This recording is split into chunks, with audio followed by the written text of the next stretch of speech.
Defesa de Bruno Henrique se pronuncia após denúncia do STJD. É oficial, agora é oficial. Flamengo anuncia a contratação de Carrascal. Falando sobre o Wesley, ex-Flamengo é criticado por jornal após amistoso pela Roma. CSKA ganha concorrência e Matheus Gonçalves atrai 2 clubes do exterior. Ainda hoje, Flamengo estreia com vitória sobre Portuguesa no Carioca Sub-20. E para finalizar, ex-presidente do Flamengo dá receita para o Corinthians se reestruturar. Ele mandou na lata, hein?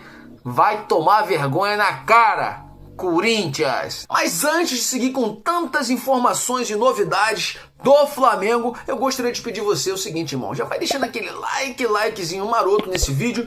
Se você não é inscrito no canal DNA Rubro Negro, se inscreva no canal e ativa o sininho para não perder nenhuma novidade do Malvadão. Lembrando que você não paga nada por isso. Nem um centavo vai sair do seu bolso, cara. E com certeza você vai estar ajudando o canal a crescer cada vez mais, fortalecendo aqui o nosso trabalho. Lembrando que eu e você temos o DNA rubro-negro e amamos o Flamengo. Então, sem mais delongas, vamos iniciar o nosso vídeo de hoje falando sobre Bruno Henrique. É isso mesmo. Após a denúncia feita pelo STJD de suposta manipulação de resultados esportivos, por parte do Bruno Henrique, a defesa do atacante se pronunciou nesse sábado, ontem, dia 2. A nota da equipe do jogador lembra que a falta que originou o cartão amarelo sofrido pelo atleta, que resultou nas investigações, sequer aconteceu. O lance foi polêmica, foi muito polêmico, e no momento da marcação da falta o jogador reclamou assiduamente. De fato, o lance foi polêmico e a decisão do árbitro não pareceu correta. Dessa forma, a equipe do atleta classifica como absurda a alegação de que um lance de interpretação equivocada do árbitro tenha influenciado no resultado da partida. Por fim, a nota do staff do atleta diz que o caso já havia sido arquivado pelo mesmo STJD e as alegações eram idênticas, tá?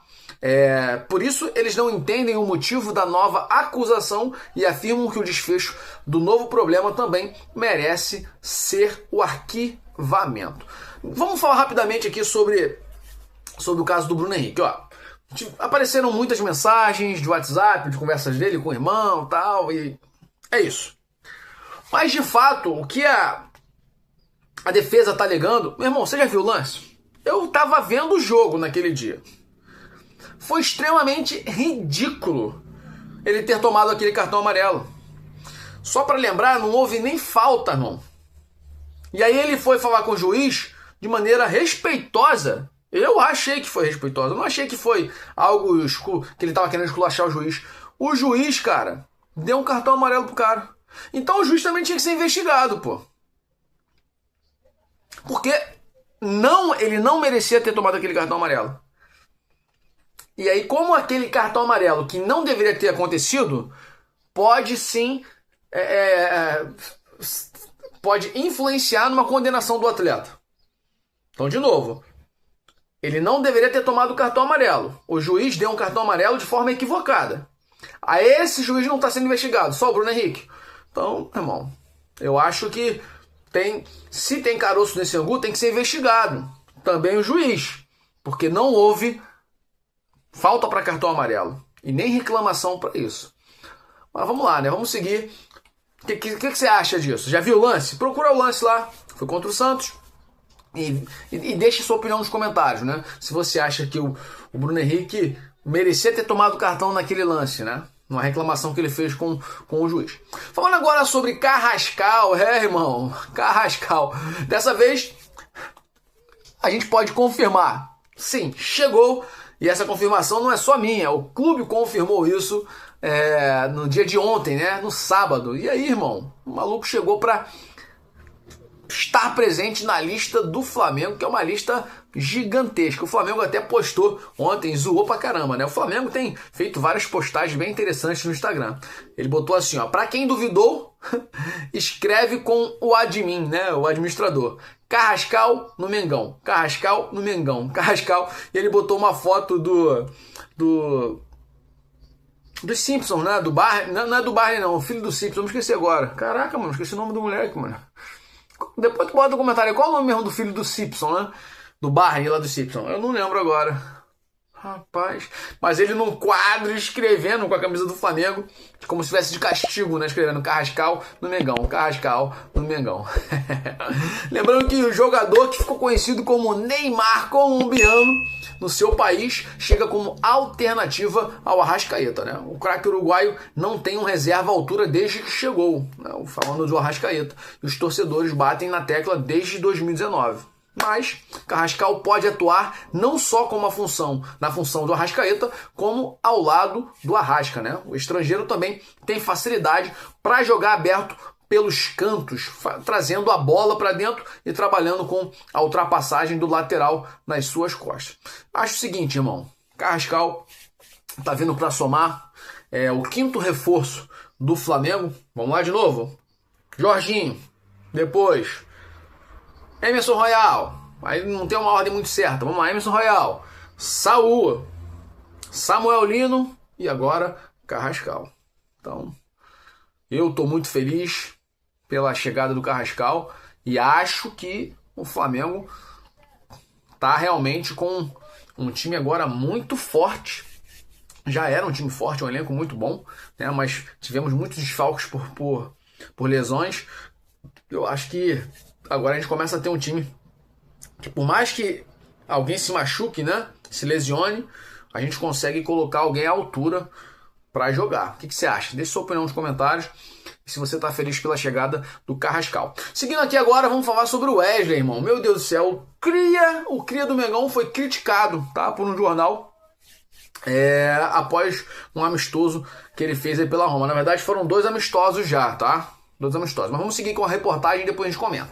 Vamos lá. A reportagem diz o seguinte: após uma estreia promissora que arrancou elogios, o lateral direito Wesley, ex-Flamengo, foi alvo das primeiras cornetadas da imprensa italiana neste sábado, dia 2, depois do seu primeiro jogo como titular pela Roma, tá? Na vitória por 2-0 sobre o Lens, em um amistoso de pré-temporada, o Wesley atuou por 71 minutos.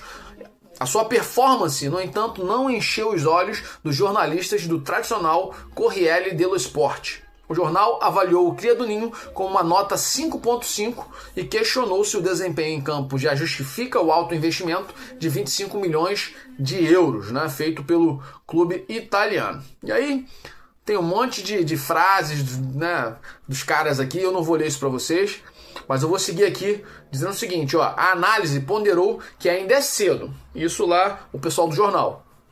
Afinal, estamos apenas no futebol de agosto, mas deixou claro que a expectativa era muito maior. Aí eles comentaram o seguinte: a faísca que todos esperavam não brilhou nos 2 primeiros testes, né? E apesar da crítica, o próprio jornal reconheceu que há fatores a serem considerados. A publicação mencionou lá no jornal a necessidade de adaptação a um novo futebol, a diferentes métodos de treinamentos e até em relação ao clima.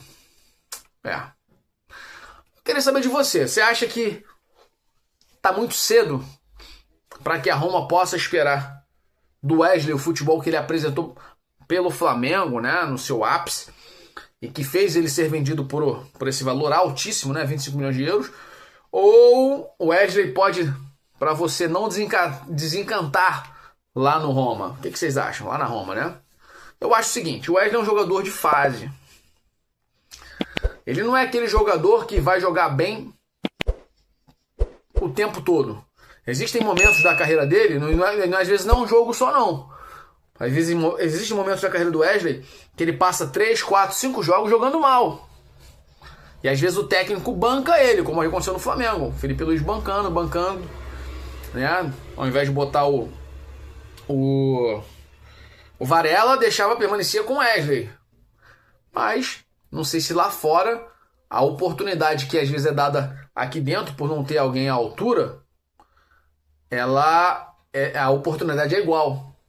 A gente sabe que tivemos vários nomes como o Pedro, né, como o próprio Gabigol, caras que aqui dentro do Brasil foram de alto nível, né? O Gabigol não está mais em alto nível, mas o Pedro permanece mesmo após a lesão, né? É goleador. Mas existem vários outros casos de jogadores muito bons aqui no Brasil que vão para fora e não conseguem mostrar o seu trabalho como faziam aqui. O próprio Gerson. Né? Então, deixe sua opinião nos comentários aí. Wesley, vai ou não vai desencantar na Roma? Mas, pô, se a gente for fazer uma análise mais crítica, tem pouquíssimo tempo, né? Para os caras já estarem reclamando. Um jogo ou 2 jogos. Vou falar agora sobre Matheus Gonçalves. É isso mesmo. Matheus Gonçalves vem atraindo os olhares de 2 clubes no exterior. Vamos ler aqui a reportagem. O futuro de Matheus Gonçalves ainda não foi definido. O jogador se aproximou do CSKA, mas ainda há 2 outros clubes do exterior de olho na contratação. A informação foi publicada pelo jornalista Gabriel Reis, do canal Paparazzo Rubro Negro. O repórter garante que o intermediário que está participando da negociação com a CSKA Moscou, né, da Rússia, teria confirmado que há 2 equipes querendo levar o jogador do Flamengo. Nenhum dos 2 concorrentes do CSKA teria grande relevância no cenário mundial. Os nomes dos clubes também não foram divulgados, mas um seria dos Emirados Árabes Unidos, já o segundo clube seria europeu, mas não participa de nenhuma das principais ligas do continente. Ou seja, similar ao CSKA, né, da Rússia aí, que a gente sabe, né, irmão? Devido à guerra, foram retirados aí do futebol europeu. No entanto, os clubes ainda não formalizaram propostas ao Flamengo, mas isso deve acontecer em breve e os valores não serão diferentes dos oferecidos pelos russos, tá? A variação acontece nos percentuais dos direitos econômicos. Desta forma, o Mengão pode definir preferência por receber um valor maior no futuro ou receber a maior quantia de forma imediata. Cara, o que vocês acham aí do Matheus Gonçalves? Eu acho o seguinte, o Matheus Gonçalves é um diamante que precisa ser lapidado, cara. Só que no Flamengo, ultimamente, e muito na gestão do próprio Felipe Luiz, você não vê ele dando chances para os garotos da base. São raros os casos que isso acontece. O Matheus Gonçalves entrou como titular no jogo passado, ok. E aí muita gente fica falando assim, pô, mas o moleque não fez nada no jogo. Irmão, pensa comigo, o moleque é novinho. Garoto, 19 anos, 20 anos ali. E o cara entra no jogo, pode ser que o nervosismo tome conta dele. Aí tem gente que fala assim, pô, mas o Alassian entra... Não, o Alassian joga muito bem mesmo. Só que também tem um nervosismo da parte dele, de às vezes, não acho que ele tá errado, tá? No enfrentamento com os outros jogadores. Mas ele tem se estressado muito. E isso às vezes pode ser um pouco de nervosismo por estar recebendo a oportunidade. Cada um reage de um jeito. Eu sinto que o Matheus Gonçalves fica um pouco mais retraído, né? E o outro fica um pouco mais... com mais euforia, né? O Alassian. Mas cadê o Joshua, por exemplo? Chola. Tem vários outros jogadores que poderiam estar merecendo. Na zaga, pô. Cleiton. E assim, esses caras que vão ganhando cada vez menos minutos, né? Ou às vezes não ganham minutos nenhum com o Felipe Luiz. Cara, o empresário quer tirar o jogador, pô. O próprio Cleiton. Os empresários do Cleiton não querem renovar com o Flamengo. Pô, temos 3 zagueiros. Praticamente. Danilo, Léo Ortiz e Léo Pereira. Os caras ficam cansados do Léo Pereira fazendo um monte de besteira em vários jogos. Das 5 derrotas do Felipe Luiz aí, praticamente, 4 o Léo Pereira participou, irmão. Mais de 90%. Sempre dando um lance, testando 2 lances de mão, né, pênalti. E aí, então assim, a gente precisa de zagueiro, pô. Então, apesar de ser uma das contratações que o José Boto ainda quer fazer para essa janela, que seria um zagueiro e um atacante, ele tá quase fechando lá com o Lucas Beltrán, só depende do jogador, né, da Fiorentina, jogador aí de 24 anos, mas a gente precisa dar chances à galera da base, é o que eu acho. Diga aí se você acha que o Matheus Gonçalves deve ir embora mesmo ou deveria ser lapidado pelo Flamengo. Falando agora rapidamente sobre a vitória do Flamengo Sub-20, né, do nosso Mengão Sub-20 contra a Portuguesa no Carioca Sub-20, como falei, né? Vamos lá, na estreia do Campeonato Carioca Sub-20, o Flamengo superou a Portuguesa por 1-0 na manhã deste sábado, ontem, em partida disputada no estádio Luso Brasileiro, na Ilha do Governador. A equipe comandada pelo técnico Bruno Pivetti, meu Deus, controlou as ações durante todo o confronto e garantiu a vitória com um gol do capitão Fabiano no segundo tempo. O time foi a campo, né, com uma escalação que aparecem até jogadores que a gente de vez em quando escuta o nome, né? O próprio Chola, Carbone, né? Tem vários outros jogadores muito bons, né? O Rian Roberto, por exemplo, um moleque que vem jogando muita bola, e o Flamengo conseguiu aí de fato vencer a Portuguesa. E o próximo jogo do Flamengo, tá, pelo Sub-20, deixa eu ver aqui, vai ser contra o Maricá, no sábado, dia 9, às 15 horas, horário de Brasília, lá na Gávea. Se você tiver oportunidade, compareça para prestigiar os nossos garotos aí da base. Agora, para fechar, irmão, uma reportagem até engraçada, né? Vamos lá. Ex-presidente do Flamengo dá receita para o Corinthians se reestruturar. Falou ele, vergonha na cara. Em meio a uma das mais graves crises institucionais e financeiras da sua história, espero que piore, o Corinthians ouviu de um dos arquitetos do bem-sucedido modelo de gestão do Flamengo o que é preciso para sair do buraco. Uma dose de vergonha na cara. A declaração do ex-presidente do Flamengo, Eduardo Bandeira de Melo, veio à tona coincidentemente um dia depois de o presidente do Conselho Deliberativo corintiano, Romeu Tuma Júnior, afirmar que o alvinegro quer ser como o Flamengo. Isso deu uma polêmica do caramba, eu já zoei, todo mundo lá no Instagram tá zoando, né, irmão?